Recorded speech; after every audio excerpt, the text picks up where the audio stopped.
In today's video, I'm going to teach you how to sign using Pandadoc. Let's start from the very beginning so you can follow along easily. First, make sure you're logged into your Pandadoc account and that you already have a document created or uploaded that needs a signature.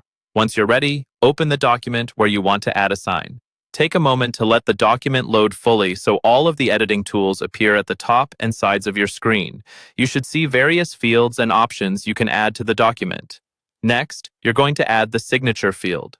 Look for the signature option in the list of fields. When you've found it, click and drag that signature field onto the document. Drop it exactly where you want the signer to place their signature. This might be at the bottom of a contract, near a consent statement, or anywhere your process requires. Take a second to line it up neatly so it looks professional and is easy to see. After you've placed the signature field, double-click on it.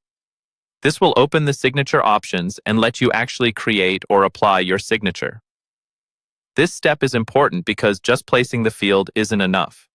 You need to tell Pandadoc what the signature should look like and who it belongs to. Now you'll see a few different ways to sign. You can choose Draw, Type, or Upload. If you select Draw, you can use your mouse or trackpad to hand draw your signature, which often looks more personal. If you choose Type, you'll simply type your name, and Pandadoc will style it to look like a signature. This is quick and clean. If you already have a scanned or saved image of your signature, choose Upload and select that file from your computer. Once you're happy with how it looks, click Accept and Sign. This confirms that this is the signature you want to use on the document. Finally, when your signature is in place and everything on the document looks correct, go to the top of the screen and click Review and Send. This step lets you do a final check, making sure all fields are filled in and the document is ready to go.